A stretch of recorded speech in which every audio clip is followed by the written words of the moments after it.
জাপানের কথা ধরি, জাপানিজদের সাথে আমাদের যেটা কথা হয়েছে, সেখানে তাদের সাথে আলাপ করব, এখানে মালয়েশিয়ানদের সাথে আলাপ করব, এর মধ্যে আমাদের জার্মানদের সাথে আলাপ হয়েছে, জাপানিজদের সাথে আলাপ হয়েছে, আমাদের ব্রিটিশদের সাথে আলাপ হয়েছে।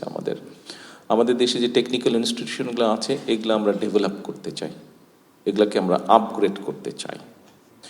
কি আপগ্রেড করতে চাই? আমরা কাজ করছি, আমরা বের করার চেষ্টা করছি যে আমাদের দেশের প্রায় 1.5 কোটি মানুষ পৃথিবীর বিভিন্ন দেশে আছে। এই 1.5 কোটি মানুষগুলো সাধারণত কী ধরনের কাজ করছে, 1 নম্বর। দ্বিতীয়ত হচ্ছে যে আগামী 10 বছর কোথায় কোথায় বাংলাদেশ থেকে মানুষ বিভিন্ন টাইপের কাজ নিয়ে, বিভিন্ন ডিফারেন্ট ক্যাটাগরির জব নিয়ে তারা যেতে পারে, কি কি সেগুলো, সেটাকে আমরা বের করার চেষ্টা করছি। অলরেডি দায়িত্ব দেওয়া হচ্ছে সরকারের কনসার্ন ডিপার্টমেন্টকে, তারা কাজ করছে, সেটা বের করার চেষ্টা করছি।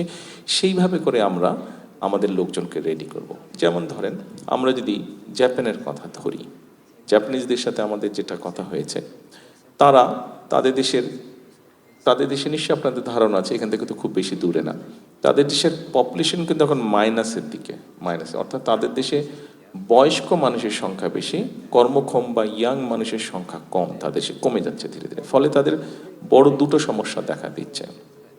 এক, তাদের যে কৃষি জমিগুলো আছে, এই কৃষি জমিগুলোতে তাদের কাজ করার মানুষের সংখ্যা কমে যাচ্ছে, তার পাচ্ছে না।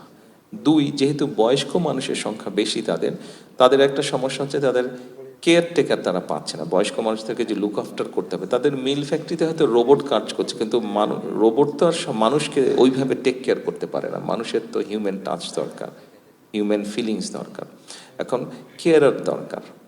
এখন সেই দেশে যদি আমরা, জাপানে যদি আমরা মানুষ এমনি এমনি দিতে চেষ্টা করি, তাহলে কিন্তু তারা নিতে পারবে না। কারণ জাপান আপনারা জানেন, আমরা মোটামুটি জানি একটু কনজারভেটিভ সোসাইটি, 1 নম্বর। এবং জাপানিজ লোকজন সাধারণত জাপানিজ তাদের নিজস্ব ল্যাঙ্গুয়েজ ছাড়া কথা বলে না। তো এখন আমরা যদি সেখানে মানুষ পাঠাই, তাহলে যেটা আমাদের করতে হবে, তাদের কালচার মিনিমাম একটা ট্রেনিং দিতে হবে, 1 নম্বর। দ্বিতীয়ত, তাদের ফার্মিংটা কী টাইপের হয় সেটা ট্রেনিং দিতে হবে। তৃতীয়ত, হেলথ কেয়ারের যেটা তাদের কাজটা কী হবে, শুধু পাঠিয়ে দিলে তো হবে না। যদি পুরুষ হোক নারী হোক, যদি হেলথ কেয়ারের হিসাবে যায়, হেলথ কেয়ারের মিনিমাম বেসিক কতগুলো ট্রেনিং আছে। বিভিন্ন ধরনের পেশেন্ট থাকে, বিভিন্ন ধরনের এলডারলি পেশেন্ট থাকে বা এলডারলি লোকজন থাকে, এক একজনের সবার তো এক রকমের হেলথ কেয়ার লাগে না, বিভিন্ন ক্যাটাগরির আছে। এবং সবচেয়ে বড় যেই জিনিসটা হচ্ছে ভাষাটা। কাজেই তাদেরকে একটা ভাষা শিক্ষা দিয়ে আমাদেরকে পাঠাতে হবে।